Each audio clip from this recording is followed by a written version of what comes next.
शादी के पहले ही दिन मुझे एहसास हो गया कि मुझे अपनी सास के साथ अपनी नंद को भी खुश रखना पड़ेगा। मेरे पति तो खैर मुझसे प्यार करते ही थे, छोटी छोटी बातों में खुश हो जाते थे, नरम स्वभाव के हैं। असल मसला तो मेरी नंद की ही थी। उनकी उम्र 35 साल हो चुकी थी और अभी तक शादी नहीं हुई थी। इस वजह से चिड़चिड़ापन रहती थी।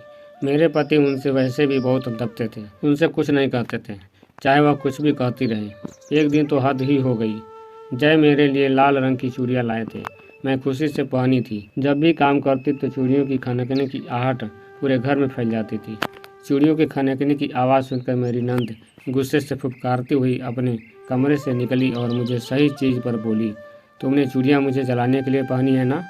क्योंकि तुम्हारी शादी 18 साल की उम्र में हो गई और मैं 35 साल की होने वाली हूँ और अभी तक अपने माँ बाप के घर में बैठी हूँ। अपनी नंद राधिका का रूप देखकर मैं डर गई। मैंने कहा, नहीं दीदी, ऐसी तो कोई बात नहीं है। भगवान जानते हैं जो मेरे दिल में ऐसा गलत ख्याल आया हो कि मैं आपको चिढ़ाने के लिए ऐसा की हूँ। यह चूड़ियाँ जय की खुशी के लिए पहनी है, आपको चिढ़ाने के लिए नहीं। मेरी बात नहीं चलती पर तेल का काम किया राधिका दीदी ने। जोर जोर से रोने लगी थी। मेरी नंद का रोना सुनकर मेरे पति और सास ने अपने कमरों से बाहर आ गए। राधिका को इतने रोता देखकर मैं बहुत ज़्यादा हैरान हो गई थी। मेरी सास आते ही अपनी बेटी को चुप कराया, उसे गले से लगाया और पूछा, बेटी क्या बात है, मुझे बताओ, तुम क्यों रो रही हो? राधिका दीदी रोते हुए कहने लगी कि मम्मी, यह लाल रंग की चूड़ियाँ पहनकर मुझे जला रही है।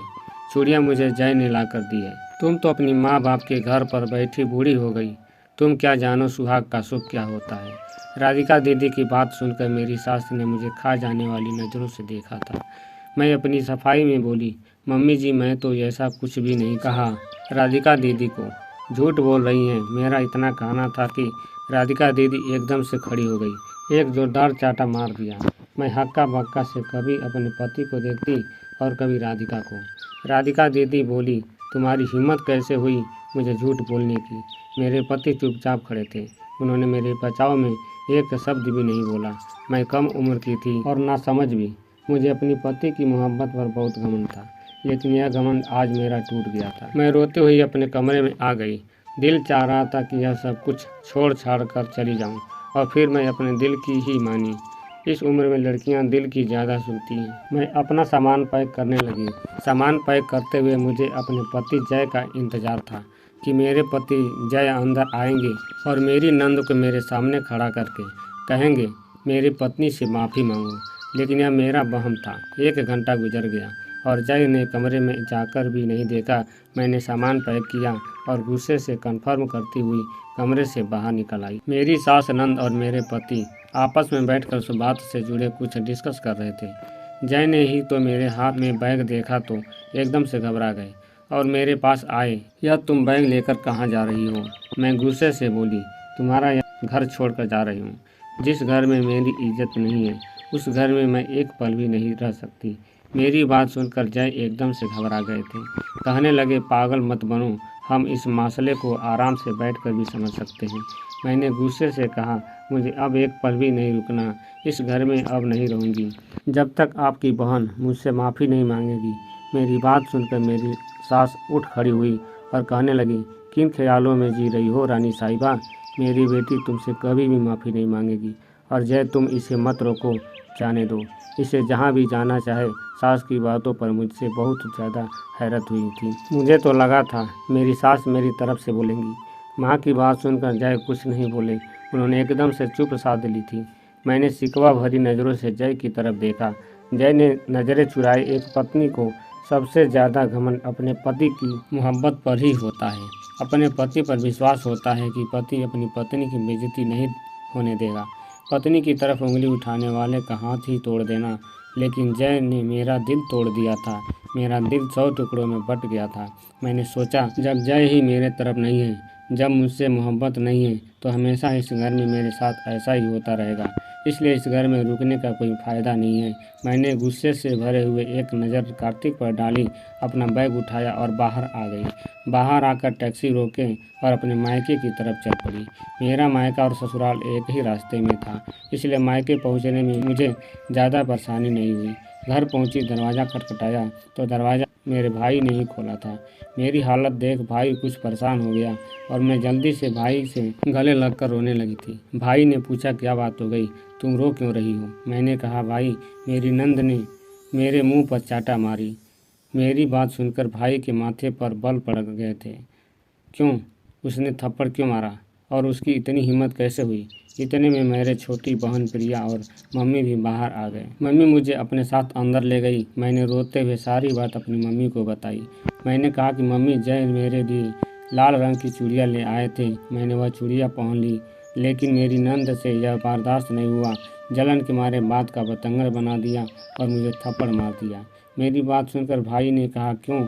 उस समय जय तुम्हारे पास नहीं था? क्या उसने अपनी बहन को रोका नहीं? मैंने नाम में सर हिला दिया कि जय कुछ नहीं बोले। मैं सामान पैक करके घर छोड़कर आ रही थी तो जय ने मुझे रोकने की कोशिश तो की, लेकिन उसकी माँ ने मना कर दिया। फिर वह चुप हो गए और मुझे रोकने की कोशिश नहीं की। मेरी बात सुनकर मम्मी को गुस्सा आ गया। मुझे चुप करते हुए बोली, तुम परेशान मत हो रागिनी, सब ठीक हो जाएगा। तुम्हारे पापा को आने दो, उन्हें सारी बात बताती हूँ। फिर मेरी बहन प्रिया से बोली, प्रिया, रागिनी दीदी को कमरे में ले जाओ और उससे पानी पिलाओ। प्रिया मुझे कमरे में ले आई। प्रिया मुझसे 4 साल छोटी थी। मेरी और जय की मोहब्बत की गाँव थी कि एक दूसरे से कितनी मोहब्बत करते हैं। बेड पर बैठते बोली, दीदी, मैंने आपसे नहीं कहा था कि जब तक आपकी नंद आपके पास रहेगी वह आपको खुश नहीं रहने देगी। आप ऐसा करो, जब आपकी नंद की शादी हो जाएगी तो सब कुछ ठीक हो जाएगा। प्रिया बहुत देर तक मुझे इधर उधर की बातें करती रही और मुझे मनाने की कोशिश करती रही। जब मुझे थोड़ा सुकून हुआ तो प्रिया मुझे आराम करने को कहकर कमरे में चली गई। मैं बीती बातें याद करने लगी। जय और मेरी मोहब्बत 6 साल पुरानी थी। हम एक स्कूल में पढ़ते थे। हमारी मोहब्बत बचपन की मोहब्बत थी। जय 10वीं क्लास में था और मैं 7वीं क्लास में पढ़ती थी। तभी के बाद जय कॉलेज में चले गए और मैं उसी स्कूल में रह गई, लेकिन हम दोनों फ़ोन पर बात कर लिया करते थे। पढ़ाई पूरी करने के बाद जय को जॉब मिल गई, लेकिन मेरा आगे पढ़ने का कोई इरादा नहीं था, इसलिए मैंने बीच में ही पढ़ाई छोड़ दी। पापा को मेरा ही शादी की जल्दी पड़ गई। मैं जय से फ़ोन पर कहा, काट देना अपना रिश्ता, अगर कोई रिश्ता लेकर आए। मेरे पापा मेरी शादी करना चाहते हैं और मैं तुम्हारे सिवा किसी और से शादी नहीं कर सकती। मेरी बात सुनकर जय ने कहा था, रागिनी, मैं भी तुमसे मोहब्बत करता हूँ और शादी तुमसे ही करना चाहता हूँ, लेकिन मैं मजबूर हूँ। जब तक मेरी दीदी की शादी नहीं हो जाती मैं शादी नहीं कर सकता। तुम्हें तब तक इंतज़ार करना होगा जब तक दीदी की शादी ना हो जाए। और फिर मैं इंतज़ार में 2 साल गुजर गए। वह तो किस्मत अच्छी थी कि पापा को मेरे लिए कोई रिश्ता पसंद नहीं आया था। जब तक दिन रात दुआ मांगती कि राधिका दीदी की शादी जल्द से जल्द हो जाए, लेकिन 2 साल गुजर गए, राधिका दीदी की शादी ही नहीं हो रही थी। और फिर अचानक मेरे पापा को मेरे लिए एक रिश्ता पसंद आ गया और उन्होंने रिश्ता तय भी कर दिया। मैं उस दिन बहुत रोई थी, खाना पीना भी छोड़ दिया था, बस परेशान से अपने कमरे में बैठी रहती। जय भी बहुत परेशान थे, लेकिन वह मजबूर भी थे। हालात से मम्मी अनजान नहीं थी। एक दिन वह मेरे पास आई और कहने लगी, रागिनी, मुझे बताओ कि आखिर तुमने यह हालत क्यों बना रखी है? तुम्हारे मन में क्या चल रहा है? मेरे सब्र का बांध टूट चुका था, इसलिए मैंने अपना दिल खोलकर मम्मी के सामने रख दिया था। मैंने कहा, मम्मी, मैं किसी और लड़के से मोहब्बत करती हूँ। अगर मेरे पसंद के लड़के से शादी नहीं हुई तो मैं मर जाऊँगी। मम्मी मेरी बात सुनकर घबरा गई थी। कहने लगी, रागिनी, तुमने पहले क्यों नहीं बताया? तुम कोई गलत कदम नहीं उठाना, मैं तुम्हारे पापा से बात करती हूँ। फिर मम्मी ने पापा से बात की और पापा को राज़ी कर लिया। फिलहाल यह सारा मामला मेरे भाई से छुपा लिया गया था। यह शादी मेरी पसंद की शादी है। मेरा भाई राजू मुझसे बड़ा था और बहुत ही सख्त मिजाज का था। मम्मी पापा ने जय के बारे में जांच करवाई तो तसल्ली हो गई कि लड़का अच्छा है। मम्मी पापा राजी तो हो गए थे, लेकिन पापा मुझसे बोले, बेटा रागिनी, लड़का तो हमें पसंद है, लेकिन एक बात हमें हल नहीं है कि तुम्हारी नंद की अभी तक शादी नहीं हुई और उसकी शादी की उम्र भी गुजर चुकी है, तो तुम्हारी नंद तुम्हें बहुत तंग करेगी, हर बात में तुमसे मुकाबलाबाजी करेगी। तुम हमारी नाजुक पली बेटी हो, कभी तुमसे ऊंची आवाज़ में भी बात नहीं की कि इससे शादी को लेकर मेरे दिल में डर है कि पता नहीं तुम खुश रह पाएगी या नहीं। मैं तो उस समय जय की मोहब्बत में पागल हो रही थी। अपने पापा से बोली, पापा, मुझे यह रिश्ता हर हाल में मंजूर है। सुख और दुख तो जीवन का हिस्सा है। अगर मेरी नंद मुझे दुख देगी तो सुख देने के लिए जय भी तो है। यह सारी बातें याद आते ही मेरी आंखों में आंसू आ गई। मुझे जय से ऐसी उम्मीद नहीं थी। जय ने आज मेरा दिल तोड़ दिया था। अगर जय मेरी तरह बोले होते तो शादी के दिन कुछ महीने के बाद ही मुझे यूं नाराज होकर अपने मायके नहीं आना पड़ता। शाम को जब पापा घर आए तो मम्मी ने उन्हें सारी कहानी सुना दी। सारी बातें सुनकर पापा बहुत नाराज हुए थे। कहने लगे, मैं अपनी बच्ची को ससुराल नहीं भेजूंगा। माँ बाप अपनी बेटियों को इसलिए नहीं दी है कि उन्हें इस तरह बेइज्जत किया जाए। पति पत्नी के आपस की बात होती है तो ठीक था, लेकिन उसकी नंद को क्या हक है कि वह मेरी बच्ची पर हाथ उठाए। मेरे पापा ने मुझे दिलासा दिया कि तुम आराम से बेफिक्र होकर यहाँ रहो। मम्मी पापा को यकीन था कि जय कल तक दौड़े दौड़े मुझे लेने आ जाएंगी। कहीं ना कहीं मुझे भी लग रहा था कि जय मुझे लेने जरूर आएंगे, लेकिन मुझे लेने तो आना दूर, जय ने मुझे एक मैसेज भी नहीं किया था। मम्मी पापा के घर रहते हुए मुझे पूरा 1 हफ्ता हो चुका था। मुझे जय की बहुत याद सताने लगी थी। जब मेरा गुस्सा भी ठंडा हो चुका था, मन करता कि वापस अपने पति के पास चली जाऊं। जय की याद में छुप छुप कर रोया करती। एक बार मम्मी ने मुझे रोते हुए देख लिया। उन्होंने मुझे समझाते हुए कहा, देखो रागिनी, मुझे लगता है कि तुम जय के प्यार में पागल हो चुकी हो, लेकिन एक बार कान खोलकर सुन लो, तुम खुद से जय के पास नहीं जाओगी जब तक तुम्हें लेने नहीं आता। मैं उसे घर में एक पल भी रहने नहीं दूंगी जब तक जय खुद लेने नहीं आता और तुमसे माफ़ी नहीं मांगा। तुम उसके घर में नहीं जाओगी और ना ही मैं तुम्हें इजाज़त दूंगी। तुम जय को अपनी तरफ से कोई मैसेज करो। मम्मी ने मुझे बहुत ही गुस्से से कहा था, सो मजबूरी में मैंने मम्मी की बात मान ली, लेकिन मैं दिन रात जय को याद करके रोती रहती थी। जब मुझे लगने लगा था कि जय कहीं मुझे भूल न जाए, कहीं मेरी सास मुझे जलाने के लिए जय की दूसरी शादी न कर दें, यह सारी बातें दिमाग में आती हैं तो दिल तड़प उठता था। आज रात्रि मुझे नींद नहीं आ रही थी कि रात के 1 बज चुके थे और मैं जय को याद कर रही थी।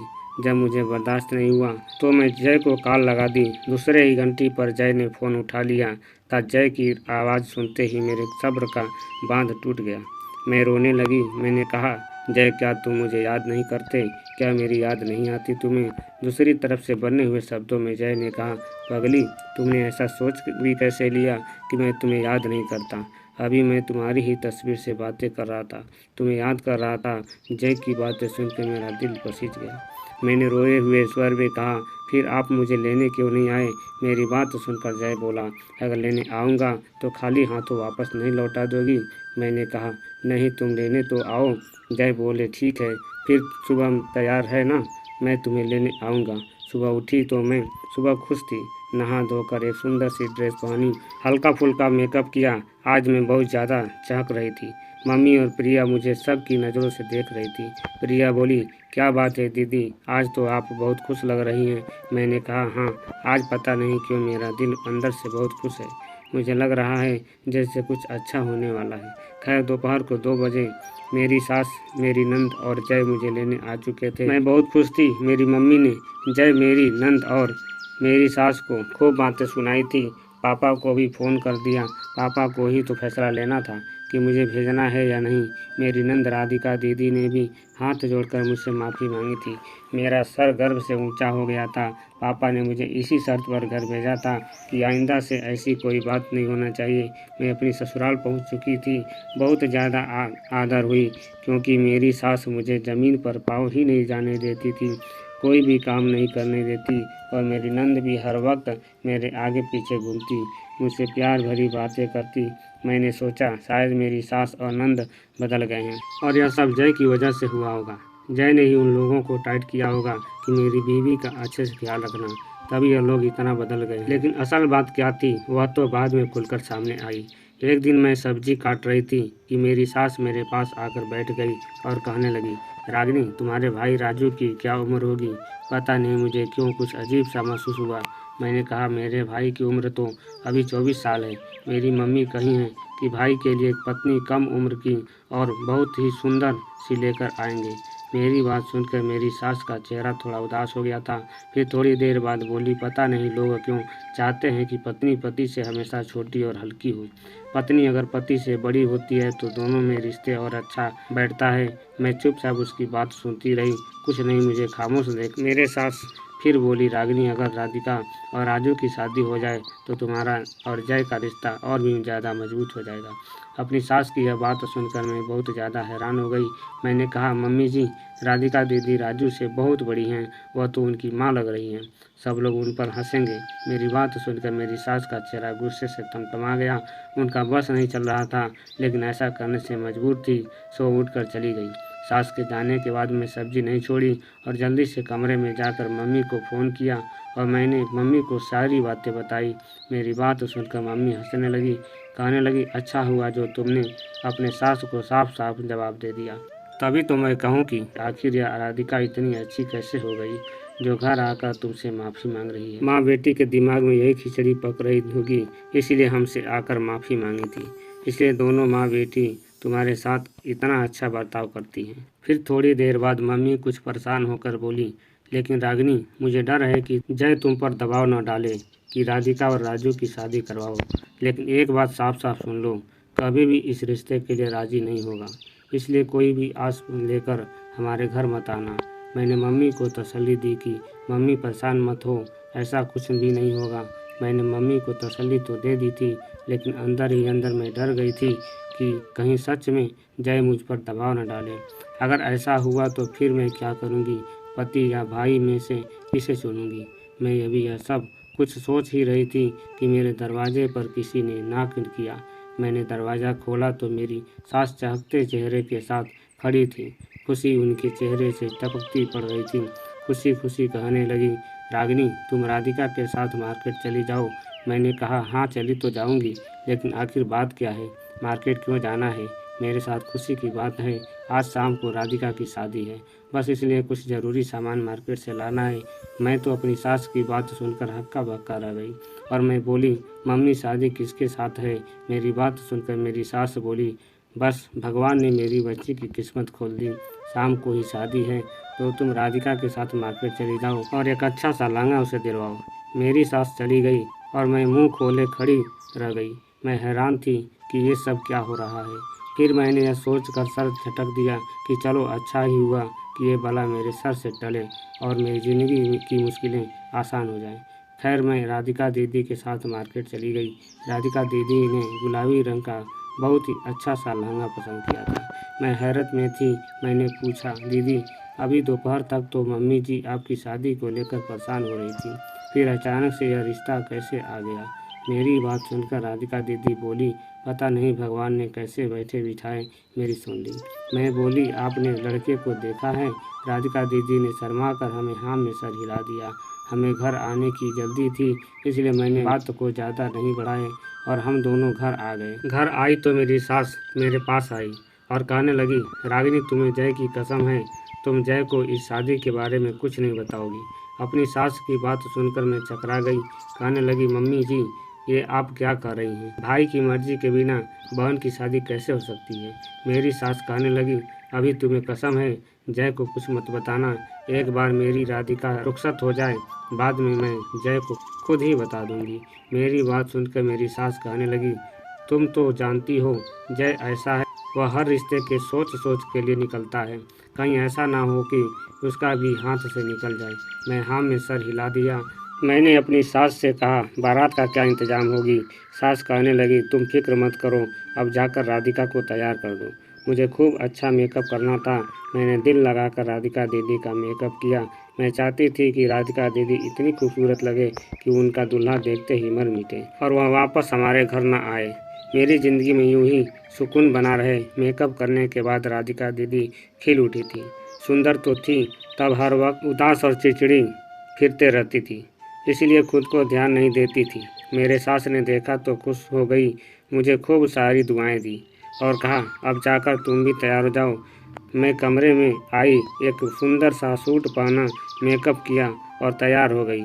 मैं अपने सारे जवाब हसीन लग रही थी। तैयार होकर मैं जैसे ही कमरे से बाहर निकलने को हुई तो यह देखकर मेरा दरवाज़ा तो बाहर से बंद था। मैं ज़ोर ज़ोर से दरवाज़ा पीटने लगी, लेकिन किसी ने दरवाज़ा नहीं खोला। जब दरवाज़ा पीटते पीटते और आवाज़ लगाते लगाते मैं थक गई तो बेड पर बैठ गई। करीब 2-3 घंटे बाद दरवाज़ा खुला और सामने जय को देखा। जय मुझे देखकर हंसने लगे, कहने लगे, खैर तो है ना। इतना तैयार होकर कहाँ जा रही हो? इतने में मेरी सास भी आ चुकी थी। मैंने अपने सास से गुस्से से कहा कि मम्मी जी, मेरा दरवाज़ा बाहर से बंद किसने किया था? मेरी बात सुनकर मेरी सास एकदम से डर गई थी और वो बोलने लगी, जय बेटा, ज़रूरी बात कहानी है। फिर मेरी सास बोली, जय बेटा, आज राधिका का बहुत ही अच्छा रिश्ता आया था। लड़के वाले देखने वाले थे, इसलिए मैंने तुरंत ही एक मंदिर में ले जाकर उनकी शादी करवा दी और उसे विदा भी कर दिया। और हाँ बहू, मुझे तो लगता कि तुम राधिका की शादी में आना नहीं चाहती, लेकिन अब पता चला कि तुम्हारा दरवाज़ा किसी ने बाहर से बंद कर दिया था। हो सकता है यह किसी बच्चे ने शरारत करी हो। और उधर जय का मुंह खुले का खुला रह गया था। कहने लगे, मम्मी यह क्या हरकत है? मैं जिंदा था, मर तो नहीं गया था और इसी शहर में था। कम से कम मुझे एक फ़ोन करके बुला तो लेती। दोनों माँ बेटे आपस में बहस कर रहे थे, तभी मम्मी का फ़ोन आ गया। कहने लगी, रागिनी, तुम्हारा भाई राजू पता नहीं कहाँ चला गया है। कुछ समय से कुछ पता नहीं चल रहा है। तुम्हारी तरफ तो नहीं गया? मैंने कहा, नहीं मम्मी, भाई इधर तो नहीं आए। मैंने फ़ोन रख दिया। हमारे घर में अजीब ही माहौल हो रहा था। जय अपनी माँ से नाराज़ थे, खाना भी नहीं खाया। सुबह से ऐसे ही उठकर ऑफिस चले गए। दोपहर को मेरी सास बोली, मैं राधिका की ससुराल होकर आता हूँ, देखती हूँ मेरी बच्ची कैसी है। मैंने कहा, मम्मी जी, मुझे भी साथ में ले चलें। मैं भी राधिका के दूल्हा को और राधिका का घर देखना चाहती हूँ। मेरी बात सुनकर मेरी सास गुस्से से बोली, खबरदार, जो आज के बाद यह बात अपनी मुँह से लेकर आई। आज के बाद तुम कभी भी राधिका के घर जाने की बात नहीं करोगी। अगर तुमने दोबारा ऐसी बात की तो मैं तुम्हें तलाक दिलवा दूंगी। अपनी सास की बात सुनकर बहुत ज़्यादा हैरत हुई थी। मैंने अपने दिल से सोचा, अब फिर मुझे क्या पड़ी है जो मैं यहाँ बात दोबारा अपने मुंह से निकालें। लेकिन मैं बहुत ज़्यादा परेशान थी। आखिर मेरे साथ ऐसा क्यों कर रही थी? उन्होंने अब तक शादी को राज रखा था, ना ही मुझे कुछ बताया था और ना ही जय को। भाई की खबर के लिए मैंने अपनी माँ को फ़ोन किया तो मम्मी ने बताया कि पता नहीं, लड़का रात भर आवारागर्दी करके आया है। भाई खैरियत से हैं, यह जानकर मुझे खुशी हुई और मैं फ़ोन रख दिया। लेकिन अभी भी मैं राधिका दीदी के बारे में ही सोच रही थी। पहले तो राधिका दीदी की शादी की दुआएं मांगी थी, लेकिन इस शादी के खुश नहीं थी। पता नहीं क्यों मेरा दिल अजीब से अंदाज में धड़क रहा था। खैर, धीरे धीरे समय आगे को सरका और राधिका दीदी की शादी 2 महीने हो गए, लेकिन अभी तक मुझे और जय को पता नहीं चला था कि राधिका दीदी की शादी कहाँ हुई है। एक बार मेरी सास राधिका दीदी के साथ वीडियो कॉल पर बात कर रही थी। पीछे मैं भी आकर खड़ी हो गई और जब राधिका दीदी के पति पर मेरी नज़र पड़ी तो मेरे होश उड़ गए। मैं जल्दी से भागते हुए कमरे में आई, एक चादर से मुंह को छुपाकर सास से छुपती हुई घर से बाहर निकल आई और मैं माँ के घर आ गई और अपनी मम्मी से गले लगकर फूट फूट कर रोने लगी। मेरी मम्मी भी परेशान हो गई। कहने लगी, क्या बात है रागिनी, तुम इतना क्यों रो रही हो? क्या फिर से जय से झगड़ा हो गया? मैंने कहा, नहीं मम्मी, पापा कहाँ हैं? पापा को बुलाओ, मुझे पापा से बात करनी है। लेकिन बात क्या है, बताओ तो सही। आखिर तुम्हें पापा से क्या बात करनी है? मैं कुछ नहीं बोली और चुपचाप बैठी रही और पापा के आने का इंतज़ार करने लगी। पापा घर आए तो मैं गुस्से से फट पड़ी।